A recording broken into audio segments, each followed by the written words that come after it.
ayebaki na kobikisa Lot na libota na ye na moto ya Sodome et Gomorrhe. Donc c'était très important. Bien aimé, pendant que j'ai prié, pourquoi la zone baboye? Ça surtout bande biso basé à côté Amérique, précisément aux États-Unis. Na zomo na makati ya mabondeli na moni ezaki lokola na salle. Et na salle yango ezaki na bassin monene ya makila. Et na bassin monene ya makila et na zomo na mokonzi ya États-Unis à Telemi. Bazaki tellement ébélé. Mais la moni mokonzi aux États-Unis à Telemi a eu une très grande quantité de makila. A memi yango lokola na bidon. Bien aimé dans le Seigneur, et tant et je demande à Dieu Seigneur, mais pourquoi a une grande quantité de makila? Et le Seigneur me dit ceci, surtout dans l'Amérique des États-Unis, il faut s'amener là, ma casse et puis pour implorer ma wananzam. Quand les hôtels sont dans mikolo et qu'on a mis pepe moko ya mabe et qu'on frappe plus États-Unis, il y a une grande partie Amérique. Mais ce que j'ai vu en image, c'était les président il y a États-Unis. Et le Seigneur me dit, il y aura une très grande colère qui quitter la carte ya mboka wana. Na moni ba biloko moko très bizarre. Na moni ba tremblement de terre, na moni ba pepe moko lokola ba ouragan lokola ba cyclone. Et puis na moni ba tout kolela. Et à ma grande surprise, ba tout babande kolela mingi ezalaki plus ba noir. Et le Seigneur me dit, il y a un complot satanique et diabolique aux Zolinga et Salamanakati Mboka. Et Nzambe Koebisanga ko interpeller bana na Nzambe ko lela mawana Nzambe mingi likolo ya mboka États-Unis. Comme s'il y a des pactes, et ça là ba pacte moko ba alliance moko signé et puis et ça là ba loi moko oyo et ça na kati ya mboka wana oyo et qu'on attirer et qu'on fonde la porte d'entrée et qu'on paye sa candape à Nzambe ba ba na ko frapper mboka na kati ya fois par mois il y aura des innocents ba te belé ba ko ba na ko kufa. Et le Seigneur Dieu sanga ko yebisa bana na Nzambe na ba mo auto tikali tito comme en 2023 et ce pays to la mingi ma Nzambe. Et j'ai compris pourquoi le Seigneur m'a ramené dans ces pays parce que eza na bandeko na biso et eza pe na baninga na biso et ça peut et de même aussi quand le Seigneur parlait sur Abraham, Abraham a intercédé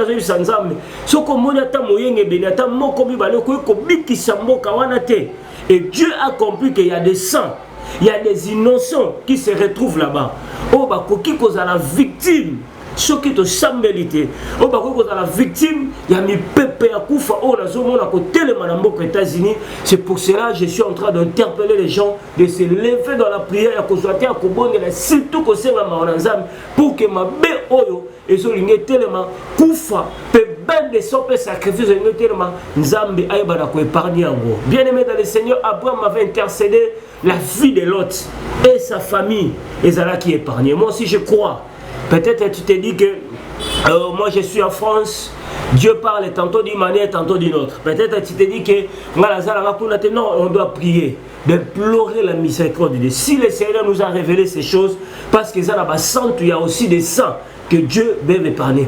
Parce que nous avons besoin de se lever ma casse et puis ma béwana et ça ma kelele na matoi ya Nzambe.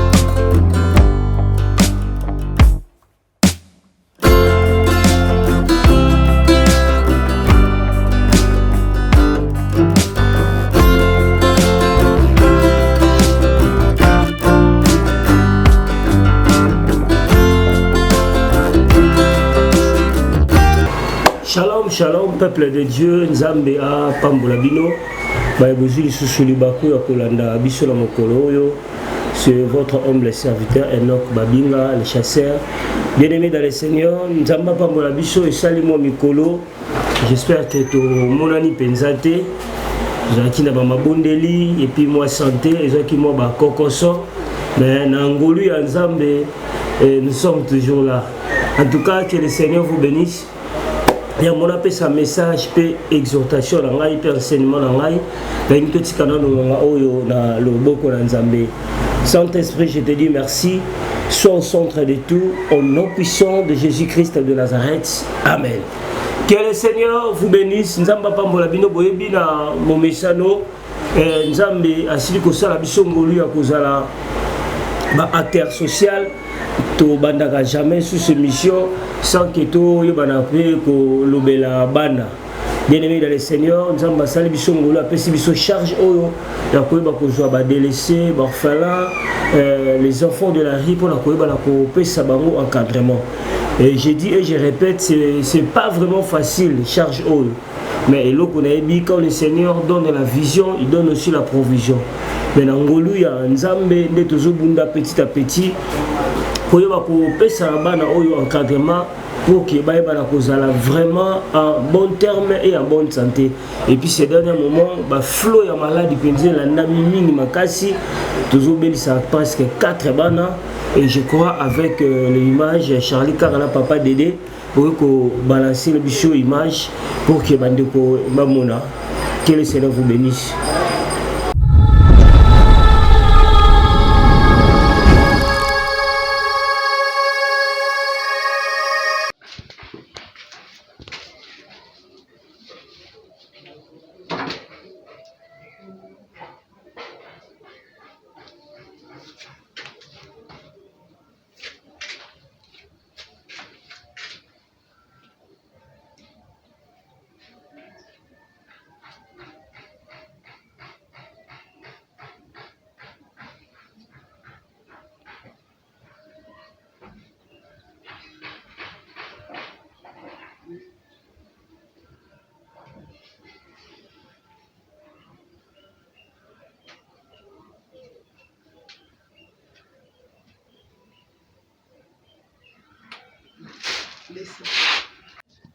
De lui prendre.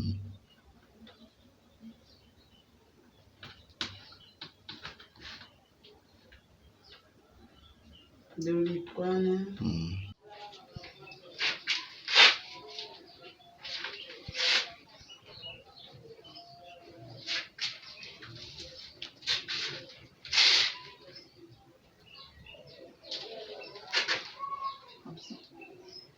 Très fort. Oh.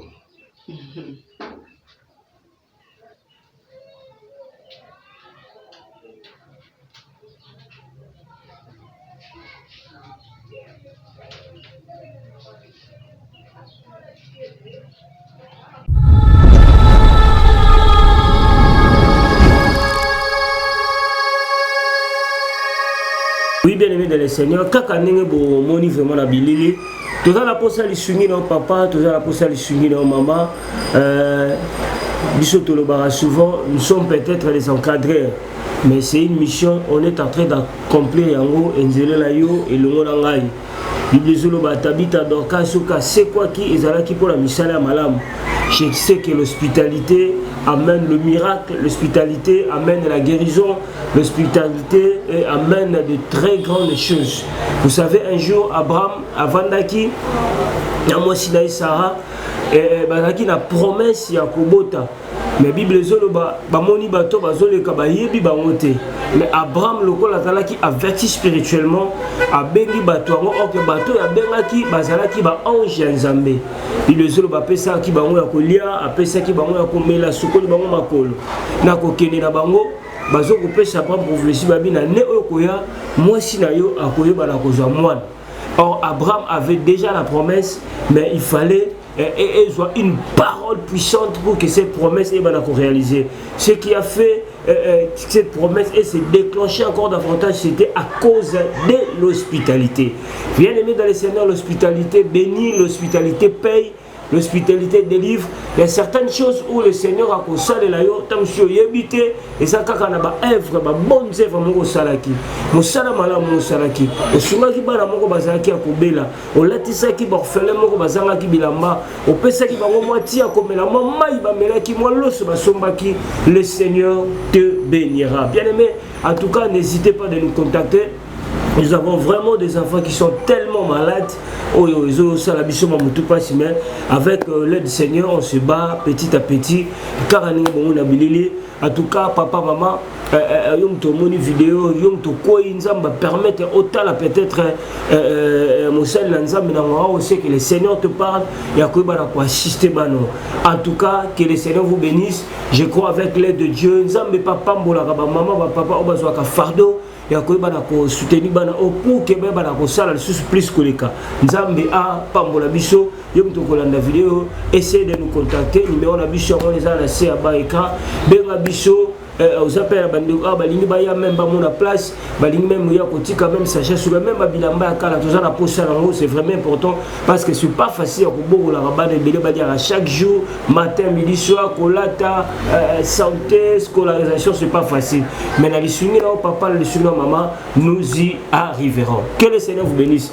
Oui bien aimé le Seigneur nzamba pambola biso la ligne appelle ça nos messages yambuna appelle sa continuité.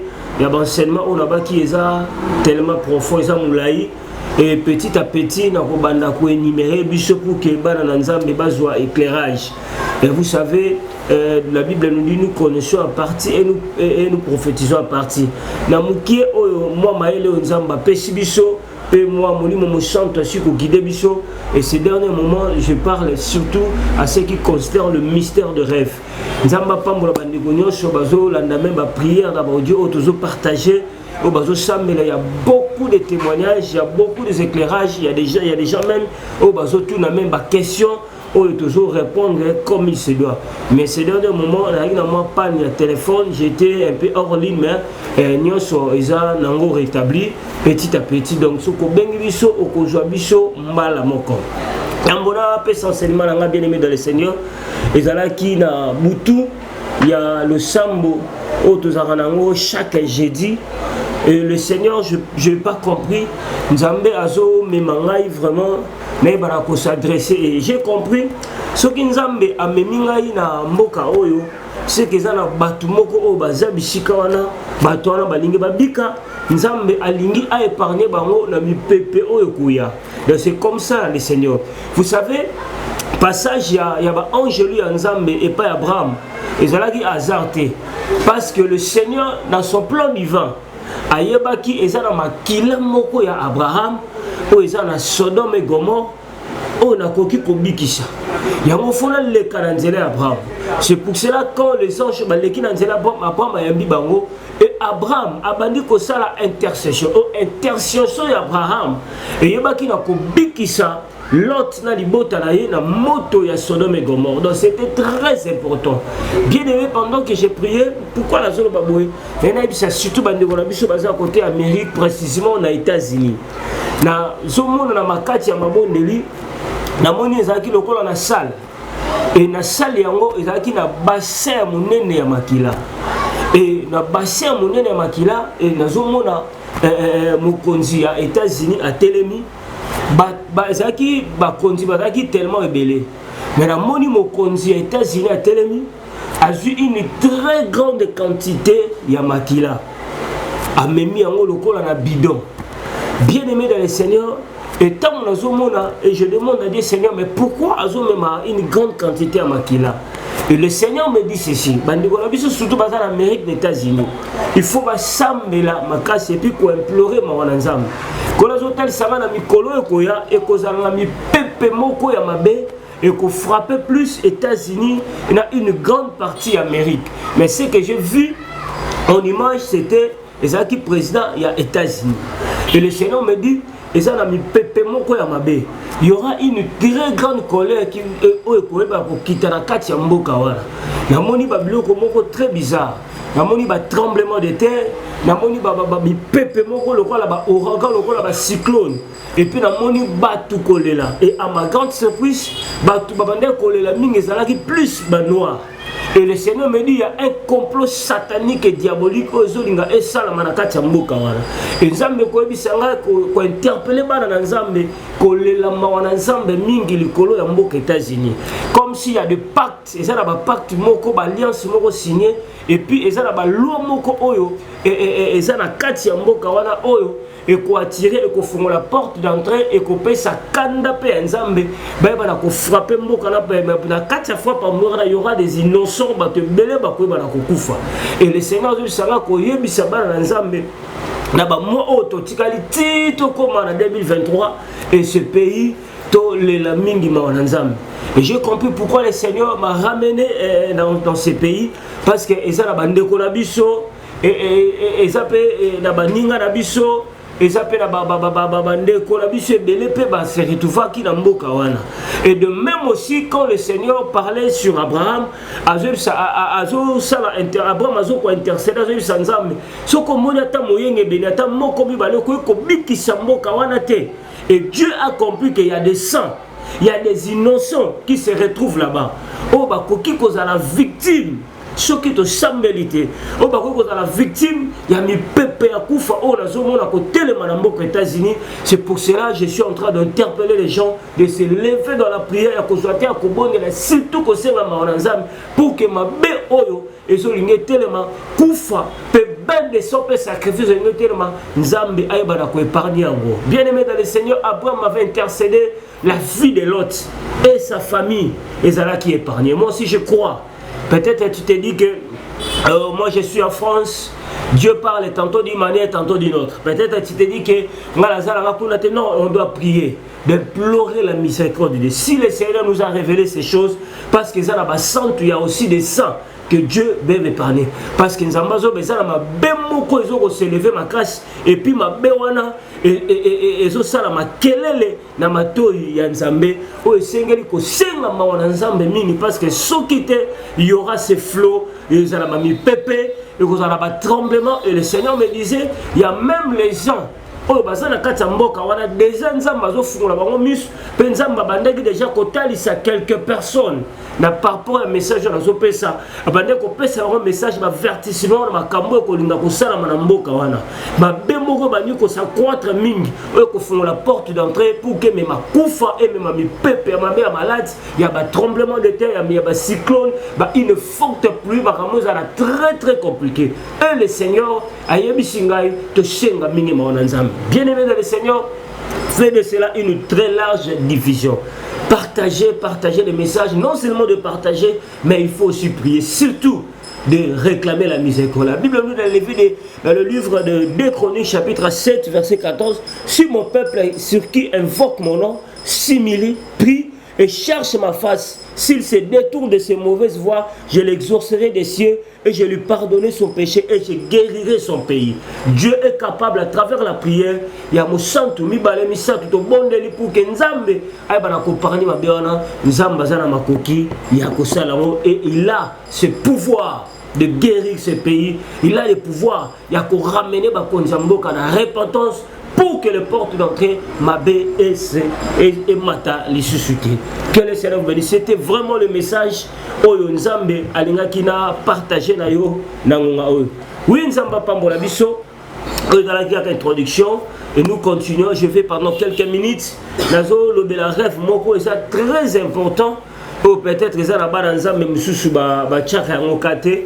Pendant petite minute, je crois, avec la lumière, nanzela liloba nzambe na kopesa na biki ekoyeba na kosunga yo papa ekoyeba na kosunga yo mama. Tozui na mokana biso na kopesa ba verset bisiko tika na ndaku zoata ya kosambela zoata ya kotanga ba verset peut-être na meilleurs attend. J'aurai pas vraiment le temps ya ko tanga ngonios mais toi tu peux lire à la maison. Tout ça dans Daniel chapitre 1 verset 1 à 6, Job 33 à 14. Hébreux chapitre 11 verset 13, Genèse 37 verset 7 à 9. Bien-aimé dans le Seigneur, pourquoi n'a pas subi ce verset oyo? Beaucoup de monde dans le livre de Daniel, Bible il y avait des gens de la race de la famille royale que le roi à Babylone a changé kalobaki na batu ya boye baya na mboka. Et puis abalo balobaki bazwa n'importe qui te. Alobaki bazwa bato bazana race royale. Et beaucoup remarqué Pourquoi le roi Azalaki kaka toujours na bateau bazaki na race royale? Parce qu'il savait bateau bazaki na race royale, bazaki na intelligence, bazaki na sagesse, na kati na bango, bazalaki na don, bazalaki na grâce moro que le Seigneur avait mis en eux. Et bien aimé dans le Seigneur, pourquoi je parle dans le verset sur la Genèse chapitre 37 verset 7 à 9. Au comment la Bible est Joseph azolo tandoto aloti ndoto alobi ba gerbe maboki ya matiti na ye eza maboki ya matiti na ezalaki ya kotelema ya bandeko na ye nyonso esa nini egumbamaki. Donc cela veut dire quoi? Le Seigneur alingaki atalisa Joseph que toi Joseph, tel que tu es là, tu seras quelqu'un. Donc on appelle ça le rêve de grandeur ou le rêve royal. Donc Joseph afana no akoma bisika onzamba bongisela ki ezaki biloko bande komona yango na ndoto. Donc on appelle ça le rêve royal. Et puis ce qu'on a dit parcours à Joseph, on peut remarquer tant Joseph bande konaye basali ki mutema mabe. Bible dit bazu batek babwaki na libulu bazu Ismaélite moko bateki. Et tu vas remarquer que Joseph tant bazote kaye. Bazote pas n'importe qui te. Baké côté kaye pas officier ya roi. Donc bateki pas ya Potiphar, officier ya roi. Donc c'est quelqu'un qui avait la facilité de voir le roi. Donc au moment na bandoto Joseph abandé kolota. Na parcours na il était toujours très rapproché. Donc Joseph faisait le rêve royal et le rêve de grandeur. Parce que les gens qui ont katina. Tant que tu as un fichier roi au monde que tant que tu as dès lors, moi si à mon compte, ça la tentation pas inaye ou qu'on remarque que Joseph est en prison. Mais prison, c'est que Joseph, ils ont pas prison de porte quitter.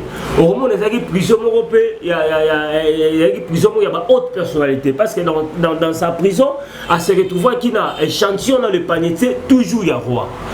Pourquoi? Parce que c'était des rêves royaux que Joseph faisait et des rêves de grandeur. Bien aimé dans le Seigneur, et ça n'a pas te belé. Le rêve de grandeur. Peut-être aux autres mais au monde en réalité, il y a même des gens auxquels le Seigneur a reçu le Congo, mais on remarque que l'autre président à Congo. Monsieur Tamsou Loti, moi si un président. Monsieur Tamsou Loti, tu es en train de rêver des gens de haute personnalité. Bien aimé, notre Aboeta Lisaka, en toi. Et ça na grandeur morosa katina yo. Siko yo le seul moyen zamba ko salo rapprochement pour comprendre yo zali katina yo et ko zana nzela ndoto. On peut remarquer Joseph parcours ne nyo so bande ko zala ka pene roi parce que zala ki ba ndoto bande ko lota. Il y a des gens auxquels il y a na mutu musu abisima na loti moi aussi à président. Et tamususu e ko yo lo ba 2 ou 3 fois. Bien aimé, la Bible nous dit toute autorité vient de Dieu. Si le Seigneur permet à ceux qui ont rêvé en d'autres, c'est qu'en toi, Katinayo, et ça la grandeur, tu as une sémence royale, tu as une sémence de la gloire. Mais le problème est anine. Et ça n'a pas te là l'autre en d'autres, mais ils ne savent pas comment je dois prier. Marche dans la d'accord que tambola nengenini. Yebe lokomoko, nzambe tia za la bongo. Nzamba ko loti soko za la mokonzi. Ako loti soko za la quelqu'un de grande personnalité. Ako loti soko za la mutu muneni. Mais le Seigneur a même ramonté la préparation. Biambo okoma bisiko zolingo koma nzambe faut préparer. Et dans la préparation beaucoup de gens faillent. Yango bona Hébreu chapitre 11 verset 13 Bible zolobanine. Et par la foi ils ont battu mususu ba saluer ba promesse. De après si promesse mbote mais amoni après si on mbote la musique masimbi yangote. Donc cela veut dire quoi? Olota peut-être olota ba grandeur, olota ba minene, olota surtout des gens au bateau olota ba président de la République mingi. Yeba que tel que tu es là, tu n'es pas n'importe qui. Tu as une sémence royale ou sémence de la grandeur. Sauf que Sambeli Malam, tu marches avec la crainte de Dieu. Au respecter ma norme, mais sache qu'un jour, tu seras au sommet. Tu seras quelqu'un qui sera très très grand. Et ça, la PSI président Moté, la grande personnalité, des gens qui sont enlevés en dignité. Parce qu'on ne peut pas voiler les faces, toute autorité vient de Dieu. Attends, moyen et Seigneur, ce qu'on a ramené dans la banzela, on a tous là, tu sais, il y a que ça, la rêve, qu'on aime souvent, loti ba rêve de grandeur ça muso afandi tam so ça bilanga moko za munene ozala bisika moko bilanga matiti za ko bote ya malamu. Ce sont de rêves de grandeur. Les autres lisa en toi il y a les dons, il y a la sémence aussi de la richesse. Et ça va noter qu'on négliger. Mais l'essentiel, tu dois prier. Il faut au bon de la oyebisa nzambe. Il faut au bon de la vous savez Satan a ceux qui a moni et l'eau moka mutu eza kati na mutu. Le diable a otiko bongote. Le diable avait vu l'étoile de Joseph. Joseph grand, qu'est-ce qui s'est passé? Directement le diable a suscité les ennemis. Les ennemis ont leur propre endegonaï. Et de même aussi ça va te belé au colo mais en réalité on a physiquement par là tam sozo les gars moment très dur. Ozo les gars moment où il y a pas au milieu de la maison, peut-être la maison où tu habites. Nandako zolota, au moins zolota ndako moka kitoko luxueux, tu te retrouves dans un endroit très spécial. Mais en réalité, ce que tu vis, ce n'est pas ça. Bien aimé, les problèmes, mes amis, quand le diable a compris que Joseph a la sémence royale, a un rêve, il y a grandeur. Ça t'en a côté, mais ça toujours ma propre ndeko pas ça ni babundisaï. Et ben de Joseph, rôle dans bango qui moko, le diable les a utilisés pour que ba étouffer. Ndoto à Joseph. Tout c'est mon à Joseph et Sani et Kokisamate. De grâce, Joseph c'était quelqu'un qui était très averti. Na marche nae, ne tamboli nae. Et à bout qui ça la même faut pas. Et je dis souvent ceux qui Joseph a coué à la moitié à Potiphar. Tam soanga comme na sommet wanate. Alingaka zongi sabilaka nzambe sima. Bien aimé dans le Seigneur, tel que tu es là, on remarque même dans ma famille. Au moins, on a ba do ya nzambe, on a ba mayele. Mais au moins sur le terrain, on bénéficier de mayele wanate. Il ba tel que vous êtes là, vous avez ba don, vous avez la grâce au nzamba possible. Satana, le ko la yebiso ka tiki grâce wana sala malam. Vous serez des bogozabatumoko ya munene, bogozabatumoko stable, et puis le diable va susciter les combats. Et c'est bisika des problèmes les alarawana. Tu vois quelqu'un qui a la grâce de Dieu, mais bazu étouffement mari de nuit bachelier, bazu étouffement ya femme de nuit bachelier, bazu envoûtement bachelier. Au monde mutumoko très intelligent. Ana sémence moko ya sagesse, mais on remarqué malgré sémence sa sagesse tam sumutaba c'est pas possible. Donc il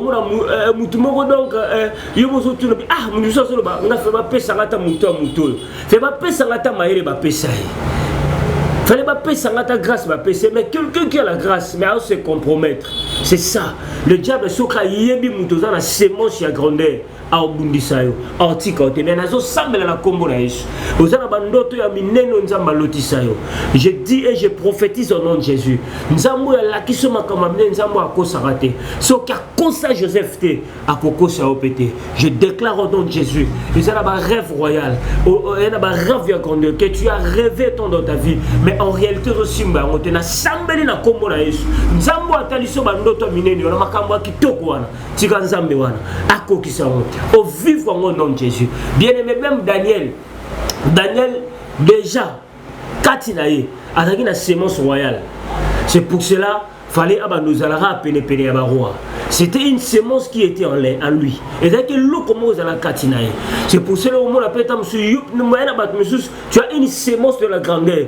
On a la sémence de la nzambe ce qu'on pas talisayo le lengo zali a comme mimao na nzela bandoto.